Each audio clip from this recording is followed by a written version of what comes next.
You're listening to the Decentralized Talk podcast, your crypto connection.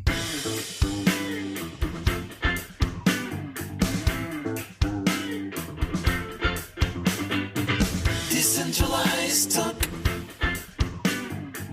Decentralized Talk.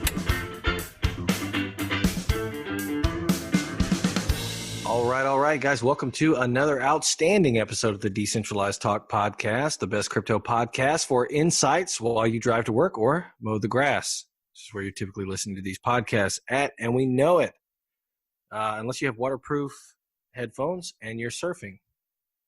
This is the place to go to break down crypto happenings and general bullshit, current events influencing the crypto culture, and get hard-hitting interviews about upcoming blockchain groundbreakers. And we're going to dive into that a little bit more today. We are growing our audience every week at a fast pace, and we're very proud of it. We want you guys to subscribe on your favorite platform. We're on iTunes Radio. We're on iTunes, iHeartRadio, Google Music, Spotify, and we post a still shot of the show on YouTube for those of you who just really prefer that medium, so that's fine. And today, we're really proud to let you guys in on something special. It's an interview that we have with the Internxt CEO, Fran. And I'm going to introduce him real quick. We got him here on the side. We want to introduce Fran from Internxt. He's the founder and CEO of the aforementioned Internxt. If you don't know about it, if you haven't heard about it, there's a lot of buzz going around it on the internet. Crypto Daily said that it was the next coin to watch. He said that in June of 2018. That was before they launched their beta. The beta has now been launched, and basically what it is, if you aren't familiar with Internxt, it's a storage platform, if you're used to like a cloud-based storage protocol that you currently use. They break up your pictures and documents into little tiny bits and basically store them on multiple interconnected computers. Is that about right, Fran? Yeah, that's pretty much what we do right now. Yeah. So Internxt is an innovation company, and we strive to do much more than just cloud storage. But yeah, right now what we're doing is a decentralized cloud storage service, which is called XCloud. And the goal with XCloud is to provide a more secure and more affordable alternative to basically DropBox, Google Drive, iCloud, etc. Yeah. And how do you make it more affordable? Yeah, so because it's decentralized. So basically, actually, just like, for example, Airbnb did with the hotel industry, because it's kind of decentralized in a way as well. They remove, like, if you go to a hotel, it's much more expensive than going to Airbnb because it's people hosting, other guests, basically. So It's kind of the same principle. So because we pay users instead of, some huge entity like Amazon or whatever, which wants to make a huge profit or stuff like that. So that allows us to make it much more affordable for the user as well, because basically the user is paying directly to other users, so that makes it much more user-friendly in terms of costs. So now we know about Internxt. We know what it does, and I think you've done a lot of different things on the internet, and so we talked about this kind of beforehand. We kind of want to get to know you as a CEO. We're going to talk about beta here in a little bit, but I want to know what do you got? So beforehand, I talked to your folks on the internet, and I said, hey, let me come up with a couple of cool stories for me. So I want to know, when the people want to learn about you, you're the 21-year-old CEO of this company. That gives a lot of people pause. People are like, well, I don't know about this guy. He's 21 years old. What could he possibly know at this point in his life? When I was 21, I can guarantee you wouldn't have wanted to invest in anything I did. Unless it was a beer pong tournament or something. Oh, beer pong tournament, you would have got your money back quick. But so we want to know about you. We want to find out about what is it you do? Because I think your age is an advantage and it's a disadvantage, right? It's both. Mm-hmm. It's cool because you're young and innovative, and it's fun, and it's disadvantage because of the experience thing. So we want to know about your experiences. Tell me something cool. Right. Yeah. So I love entrepreneurship, and I've literally loved entrepreneurship since I was like really little. For some reason, it just matches my personality, and I don't know. It's the thing I've always done. Same for new tech. When I was like 13, I learned some web programming, and I started some shitty startups, like 5 years ago or something, or 6 years ago, and yeah, that's when everything started. And I worked at some company called Hostinger, which is like a web hosting company. You may have heard of, maybe not. But it is relatively big though. And I worked there for like 3 years or something. And then I started another company called OneSite, which was a web hosting company. Thanks to my experience working at Hostinger and doing my previous startups. And yeah, so basically I've been in the cloud business for a while, although I'm pretty young. I do still think that indeed being young, like it has some pros and cons. I mean, I think you're more willing to take risks at my age, I think. So that's cool if you want to do innovative stuff. That's a good point. If you're older, you probably want to do more conservative businesses or something. But not at my age. But some cons to that is that there's higher risks, and indeed I don't have that much experience. I do have some experience, but I'm still 21, so I can still fuck up very much. I actually fuck up all the time. So that's basically how I learn. That's basically how we all probably learn, right? Yeah, that's the best way to grow. Yeah. So I mean, as an investor, I think that's something that you have to, or even as a customer, that's something you have to bear in mind. But not only for my company, but basically for any company started by a 21-year-old. Just take Facebook now, and what Facebook was like 10 years ago, when Mag was like a university student or whatever. So yeah, there's pros and cons. Yeah. Well, so let me ask you this: so like, how tied are you to the control aspect of it? Because you mentioned Facebook, so we think of Zuckerberg. He's the brain behind it. Right, exactly. Yeah, he's the brain behind it, but he's not exactly running. He's not running the company. So the people that are running the company is a big board full of old white guys. Right. So basically, like the question is, what do I do at Internxt? Or yeah, I guess the question is, do you as you progress further with the company and you take it to a more and more, as it becomes more and more real and more serious, do you release some of the day-to-day to these people with MBAs from Ivy League schools, or do you try to maintain the broad focus? Yeah, go ahead. Yes. So that's a very interesting question. We certainly won't let these Stanford MBA guys run the company. I don't necessarily like that. I mean, I think some of them may be interesting, but most of them, they're pretty useless. They just have a cool MBA and a cool education, but that's about it. You can't have much value. That's my opinion. Cool. So basically, right now, I run the company all by myself, like all the managerial decisions and everything that I do myself. And I don't think I will introduce anyone there for a while. Like I like being in control of everything, and that's the way it is. I let our employees and our community, suggest stuff all the time, and I take that into consideration, and we discuss about it or whatever. But at the end of the day, who makes the decisions is me, and I like it being that way. And that's part of the reason why I like being an entrepreneur. Actually, that's why it matches my personality. I just like that kind of stuff. So one of the really interesting things that you've done now, as the headliner, one of the directions that you've taken the company is to launch the recent beta. So right. Tell us more about beta and how, what it's looking at and what are the stats on it. Right. So the beta we launched around a week ago. So the beta is not like a one-day release. It's more of a we actually mentioned these in the blog article we have. So if people read it, they pretty much will read what I'm about to say. But basically, the beta is the beginning of kind of a journey towards a commercial version. So people who try the beta, they're able to kind of see our live progress and how the product progresses and how it keeps getting better and better.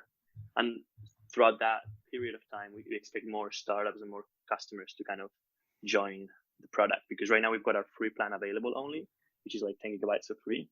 So we expect more and more users to start using it as time goes by. So is there an advantage for beta people? Is it like a kind of like from like an ICO perspective? Is it like if you get in the beta, do you have some kind of advantage, or what's the spiff for people that get in on the beta? Right. So, like, basically, the biggest advantage they get is that since they start using the product right now, they get more. They get to use XCloud for a longer time for free. So if you join the beta right now and you're using the beta product for 3 months, that's 3 months you're using the product for free that people who didn't use it basically didn't get the chance to get. But is it all month to month? What is it? Is it all month to month, or is it like a contract kind of thing? The billing, you mean? Or Yep. Yeah. So we've got 3 plans. It is month to month. So we've got a free plan, then we've got 2 paid plans. The first of the paid plans has 100 gigabytes storage for $149 a month, and the second of the paid plan is 1 terabyte for $499 a month. So it's pretty competitive in terms of price, especially compared to, for example, Amazon S3. We're 1/5 of the cost of Amazon S3. So that's one vertical we would be very interested in. And because it's on a blockchain, what are the speeds compared to something like Google Drive or Right. Box or something like that? Right. So what's on the blockchain is the payment system. So the token is what's on the blockchain, the Internxt token. Decentralized file storage itself is not on the blockchain, and it's the same for Saya or for Storj or stuff like that. So because it's just not like the blockchain has many use cases, but one of them is not storing large amounts of data. It's just not proactive. It's just too slow, and so basically what we do, we take basically how basically decentralized file storage works is we take the file, we split it into pieces, we end-to-end encrypt them, and each encrypted bit of file is hosted at a machine basically. So in terms of speed, they're actually very similar to normal speeds. You can try it out yourself if you go to the XCloud web. It may or may not work because it's still like 1 week after we release the product. And that's the thing, we're continuously improving it. So if you try it out, you'll see how, all those bugs you see are getting fixed. But anyway, the speeds are basically comparable to those of, average services. Basically because when you retrieve a file with, say, from Google Drive or whatever, this comes from a server in wherever the data center is, so say San Francisco, and you may be in, I don't know, whatever, Africa or whatever. So whereas with a decentralized ecosystem, the file gets sent from the nearest location to you. So if you're in Africa and there's nodes in Africa, then that's where the file's going to come from. So that's also something very interesting in terms of latency, which helps us solve part of the issues with speed. Yeah, that's really cool how you can kind of explain it kind of in layman's terms for everybody to understand. So we understand what XCloud is. Now, how does the other product tie in? And also, are there other products in the works in the future other than XCloud and XCore? Mm-hmm. Right. Yeah. So as of XCloud, then more secure, more affordable, more redundant version of DropBox, blah blah blah. Okay. Mm-hmm. And the second product we have is XCore. So basically, XCore is the second side of the same coin kind of thing. So basically, what it is the program that hosts run to basically host files from XCloud users. That simple. And that's basically how it works. They get paid by kind of just storing bits of encrypted files on their machines, just like if you were a Bitcoin miner or whatever. But in this case, you're doing something more productive instead of just using energy for the sake of earning Bitcoin. In this case, using electricity to kind of do something productive, which is hosting encrypted pieces of files, which you're actually providing a useful service. So that's how XCore works. And as I said also earlier, Internxt is kind of an innovation company, so we don't want to stop here. We're not a decentralization company or a blockchain company. We just happen to be using these technologies right now to revolutionize the cloud industry. But we don't know what we'll do in the future. We'll see. I mean, everything, develops very fast.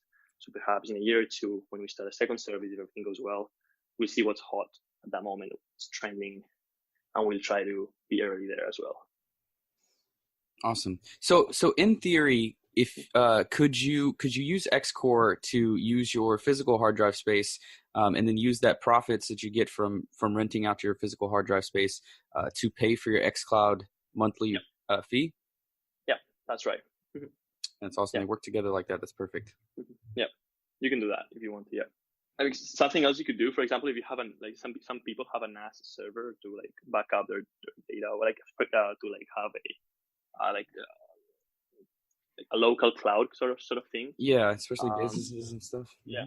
So what they could also do is rent out some extra storage in their NAS, because everyone has some extra storage. Like literally no one uses 100% of whatever storage they get. Or very little people. So they could use that to run XCore, and then with the profits, they could run a second backup of their local cloud on our secure cloud. So in case their NAS fucks up or whatever, they have this second backup, on XCloud, and that would be cost free, because they would be running XCore as well. So that's some other use case. But usually what people do, some people just run XCore and some people just run XCloud. But yeah. Yeah, but they can be kind of tied in together to work together. Yeah, you can totally use both. Yeah, totally. Yeah, that's pretty. One question I had just generally about, so I know there's a couple different cloud storage services, and there's a couple different on the blockchain as well. Yep. Just one broad question about cloud services on the blockchain. What happens, like if one of the computers that's holding a portion of your, so I've got a Word document and I've got a couple bits and bytes that are on some computer in Africa. Mm-hmm. If that computer's not online, how can I open that file? Yeah. So how it works, and that's why it's more redundant as well, is because each encrypted bit of file is always hosted on various machines. So if one machine goes down or goes offline for whatever reason, which happens very often, especially in such an architecture, which by nature is very flexible in that aspect, the network automatically assigns that to the next best node available. So then is there duplicity? What is it? Is there duplicity, or does that seem, because that seems like that would take up more file space, right? Would it be similar to like a RAID configuration? Yeah. So each bit of file is always replicated in different machines. So in case one of these goes down, as they said, the file is always accessible. So that's why. Does that make the file like twice as big, basically? Yeah. That's one of the kind of features of this network. So one of the inefficiencies of this network is that when you want to host a file, this file occupies much more space. Say 5 times more space than if you hosted it on a single machine. But the thing is that for such a level, like the fact that this happens makes it 5 times more redundant.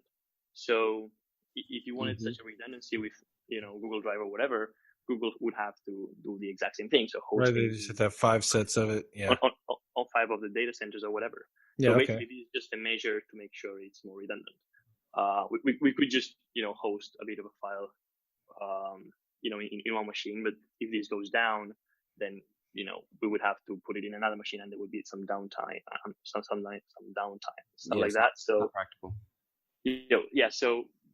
Basically the reason why it's more redundant is because we make sure that there's always enough copies of the same file in enough machines. And how does all this tie into the currency? Because sometimes like on our show, like one of the things we study a lot of coins that are sub 300 market cap, and one of the questions that we always have is, how does a coin tie to the product? Yeah. Right.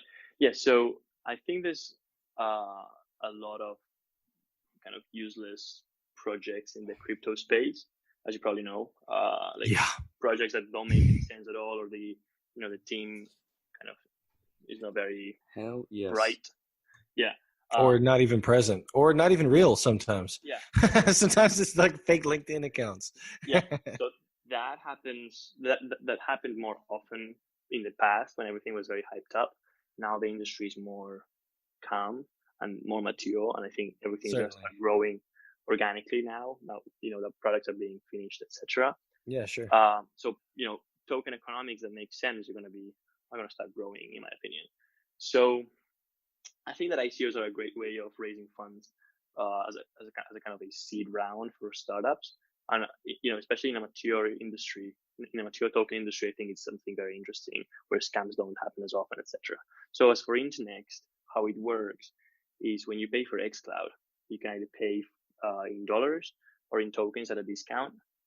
Why we opened the dollar window is because we want to target the mass market. We want to get as many people as possible to use the product. And I don't think it's practical to have a world with 5,000 different currencies for 5 different use cases. That's just not practical. I think, in fact, everything is kind of tilting towards the opposite, like one single currency, call it whatever.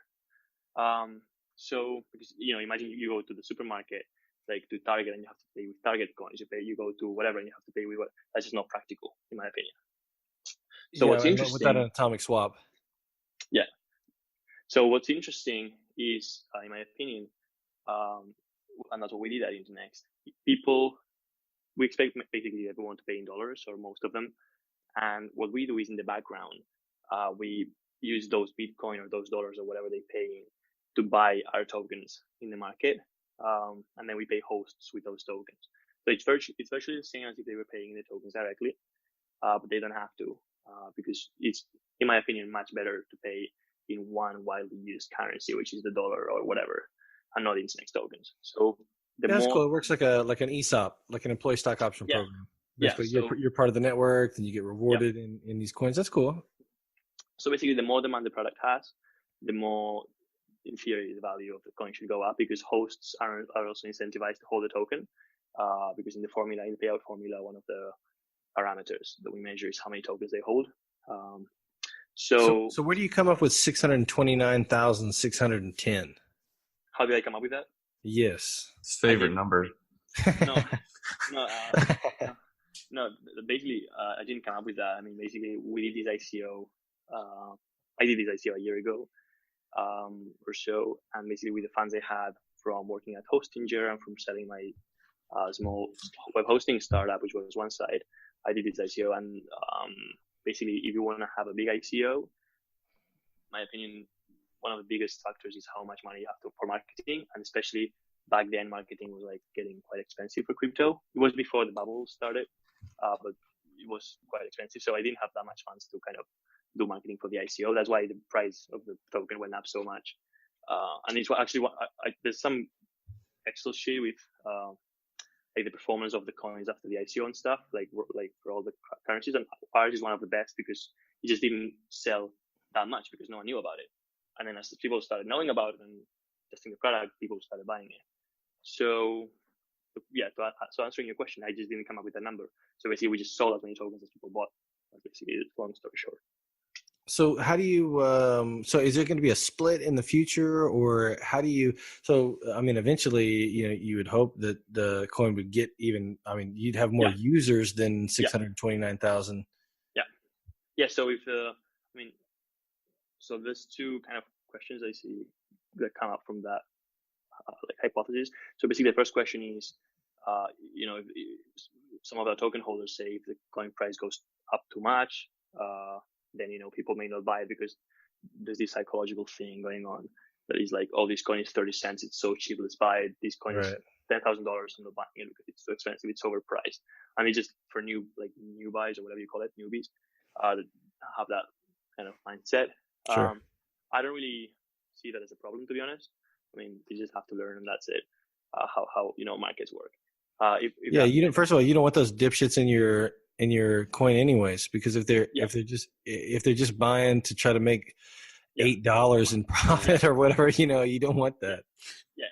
So we don't really see that as an issue. Okay. And then the second issue people usually ask us is, with such a small supply, basically what you said, how are you gonna make sure that there's enough tokens for everyone, right? So since basically our token, since it's an ERC20, we made it in a way that it's divisible by 8 places.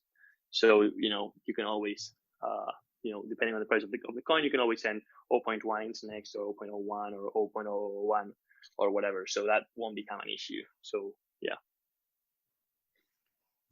Okay. Yeah. So you don't have to actually split it. You can just divide transact it. in it. Yeah. Okay. Yeah. One thing I've seen on your website here is you have some pretty interesting partners. Civic and BlackBerry definitely stand out. So how do they integrate with the product? In what ways are they influencing the business at all? Right. Okay. So yeah, we've got two very big partners, and actually we are in the works of adding very like a huge partner, like one of the biggest partners we could ever think of. Wow. Like literally. Sears and Roebuck.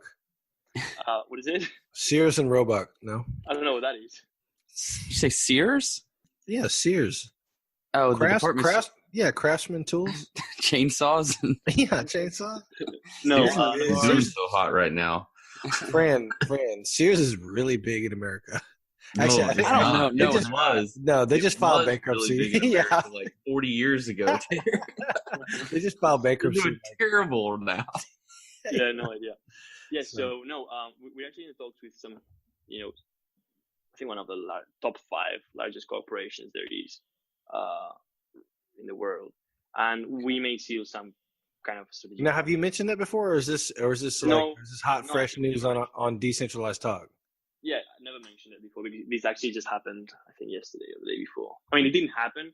We actually the had talk started. like, Yeah. yeah, so they actually approached us, which is very interesting because imagine it's not Amazon, but imagine Amazon reaches you out. I think they're actually bigger than Amazon or like in about that size. Imagine they reach you out and say, "Hey guys, Oh wow. whatever." Is this company potentially named after a genie? What's a genie? Like in a lamp? You rubbing a lamp? Well, I don't know what that is. You lost me too there. Yeah. Aladdin, Alibaba. You guys don't know Alibaba? Oh, okay. No, but it's not Alibaba. It's actually an American company. Yeah. So, but anyway, so they approached us because they saw some. Does it rhyme with Jugal? I'm not gonna say anything. All right, fair enough. But maybe. Either way, so they approached us because they saw some interesting, synergy between both companies, and basically, tomorrow I think our marketing guy, I don't know if tomorrow, but some point next week, he's having a talk with them to see, how we could work together. But if everything works well, that's gonna be really, really cool. I think. I think probably even bigger than BlackBerry or Civic, like way bigger actually. Yeah, because it actually Wow. is very as well. So, but yeah, we'll see about that. I mean, if we launch that, I mean, if you follow us on Twitter, do check it out because it's gonna be really cool. Either way, so yeah, so Civic and BlackBerry, yeah, we've also got them as partners. Civic, why? Because they've got this super cool login system, which I think is gonna be the future. Because right now, if you want to log in at some in some website, you have to manually sign up, or you have to use Facebook or Google or whatever.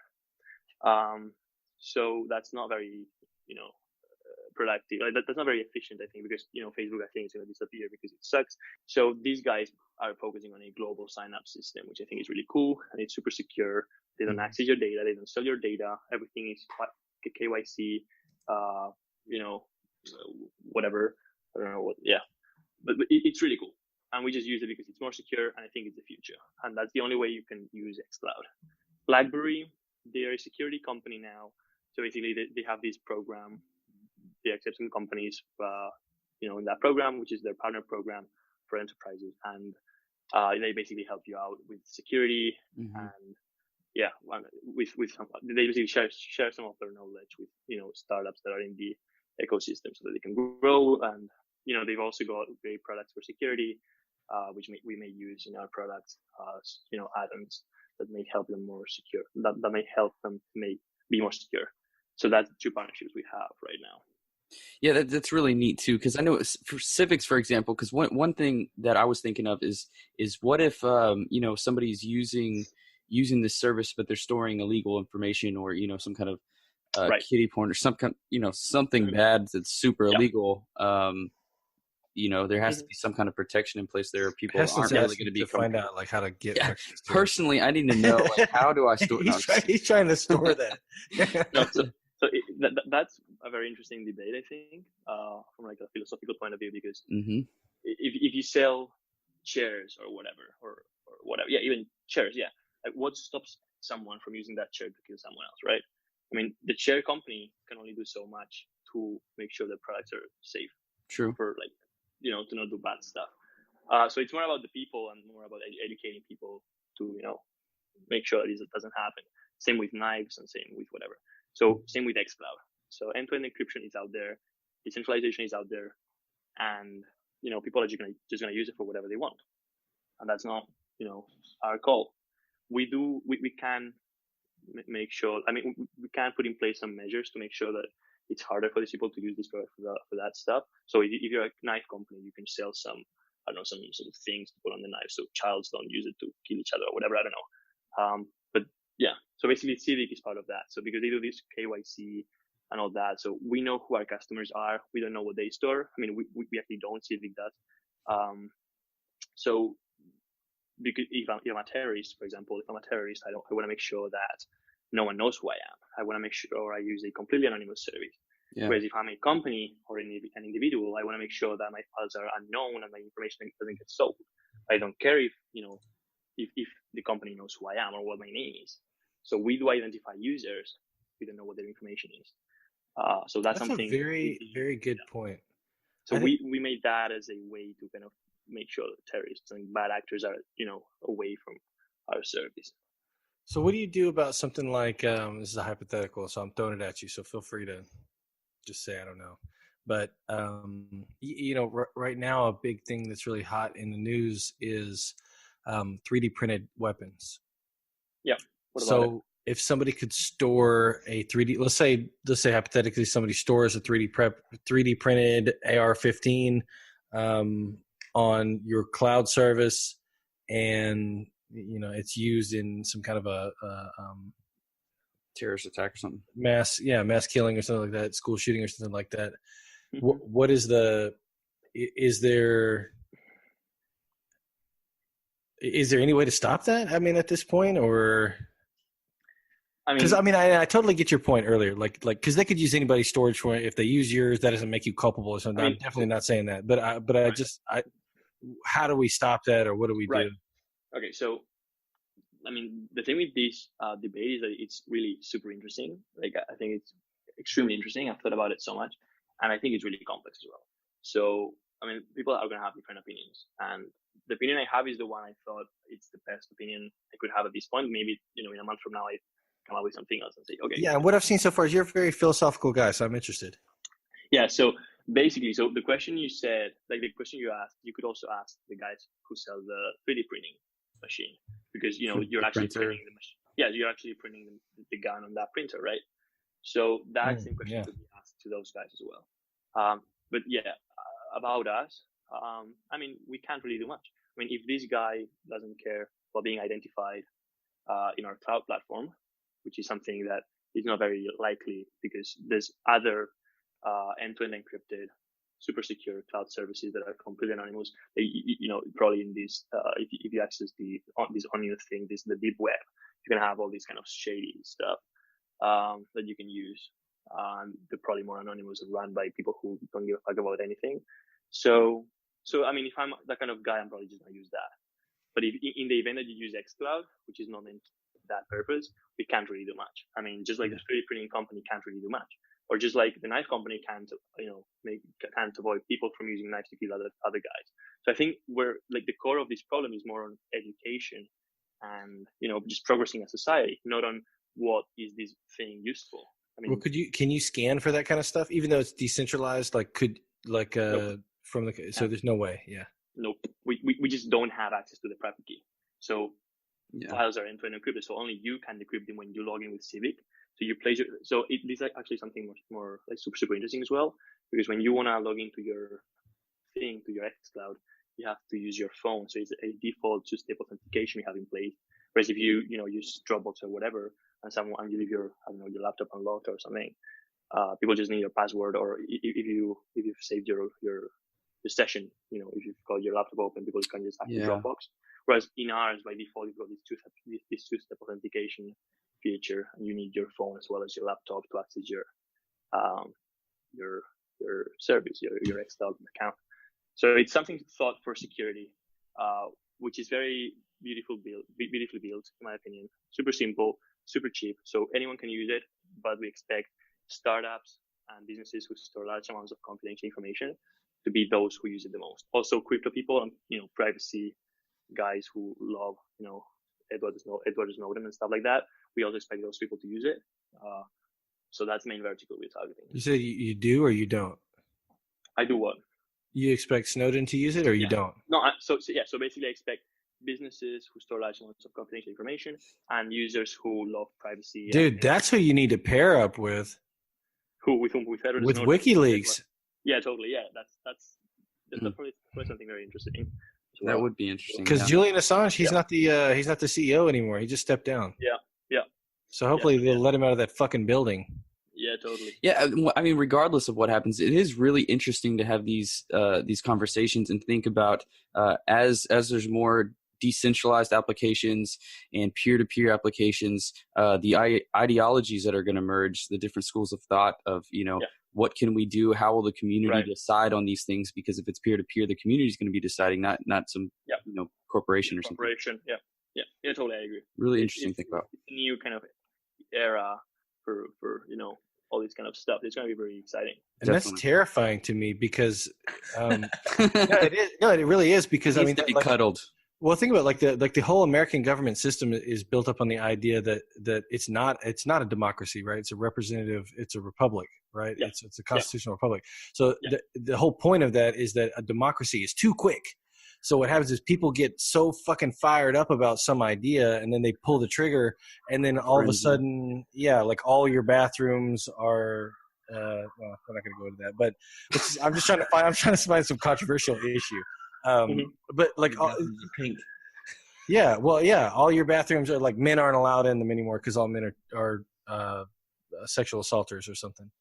And it's like, okay, well, we got to back off from that for a second. So I wondered, is there once we get through this instant technology, decentralized, peer-to-peer, global decision making, is there going to be, or do you see anything in the future for there to be some kind of a buffer between a knee-jerk response of the populace and a more measured, kind of thoughtful response? Yeah.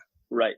So this is actually a question that you asked me 2 days ago because I gave some talk in some university in Southern California, like the University of Southern California 2 days ago. So and it's also something very interesting actually. So the thing is that democracy is good, I think, because it's it represents us all and stuff like that. And in theory, with decentralization, some people say that everyone is going to be able to vote, and it's going to be really cool because everyone is going to be involved in decision making and all that, right?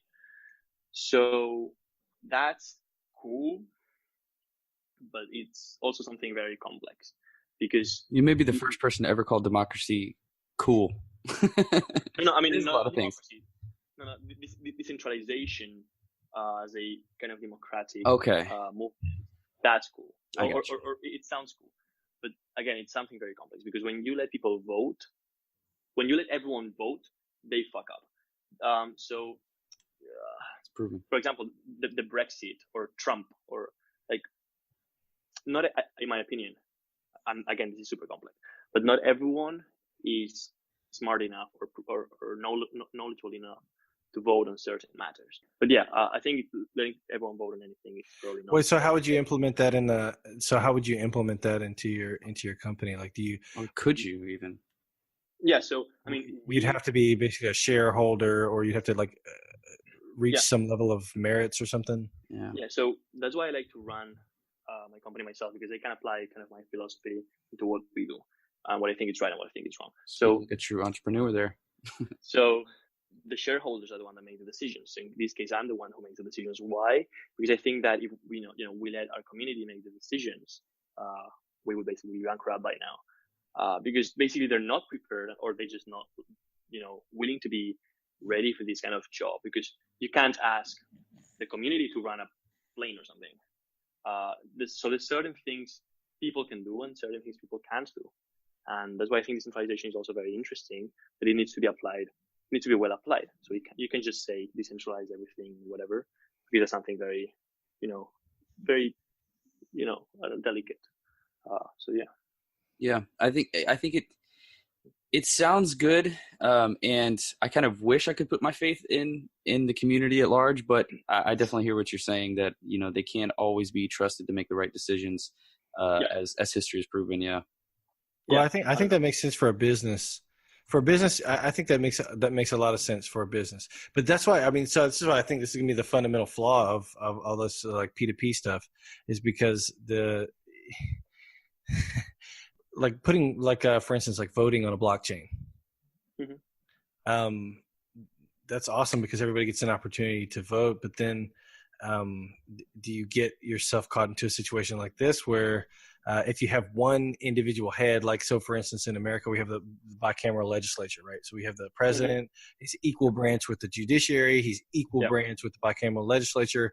And so it's basically three, and then everybody kind of double checks each other, and it's super slow pace. And to get any kind of a bill or a law or anything to pass or change, it goes through a massive process of slow down, and that's on purpose. Mm-hmm. Do you ever fear that if you have a pace like this, if it's going that fast, then you have a greater opportunity to fail harder, I guess? I mean, I think that making decisions fast is something very cool about decentralization, or decentralized voting systems, so to speak, because you can apply them to cities or whatever. You can vote on stuff very fast, and if there's a majority, it just gets implemented. Done. So it's very effective. And I think for certain matters, that's why I said decentralization is really awesome, but it needs to be well applied to everything. So to this matter, I think there's a very huge pro, which is how fast voting can happen. But I don't know. Again, not everyone can vote on everything. That's the thing. So you could apply this to certain matters, for certain decisions within a country or whatever. But I think that certain decisions as well need to be made by knowledgeable people. So I would say you still need, I don't know, some figures in the government who make certain decisions which don't get asked. Yeah, I get it. Like the Surgeon General needs to be a doctor. Yeah. Yeah. So, you can't ask people who have no degree or not even no degree, because I think degrees are mostly useless, but who have no idea about anything. You can't just ask them, what do we do with the Syria situation, or what do we do with this thing? I mean, I think there's really knowledgeable, like a lot of knowledgeable people in the United States that could make better decisions that what the current administration is doing, but that's not the majority. That's a very small percentage. So as I said, decentralization is very cool for voting, but again, it's to be applied to very specific matters, not to everything, because otherwise it'd be a mess. Well said. And I know it's totally off topic, and you probably don't talk about that kind of stuff normally on podcasts, but it's interesting. It's almost impossible to keep us on topic. We're like the Lightning Network. And I will veer everything into politics at any given. I can't help myself. Also, I can't help it. But I come by it honestly. But anyways. So Fran the philosopher, we're going to dub you now, Fran the philosopher. We love it. We love you, man. We appreciate you coming on the show. I think it's a very, very interesting show. And I think that really does give people an insight into who you are and where the company's going and what direction your businesses and things you're attached to. You remind me a lot of the guy who started Tom's, whose name is not Tom. Is it?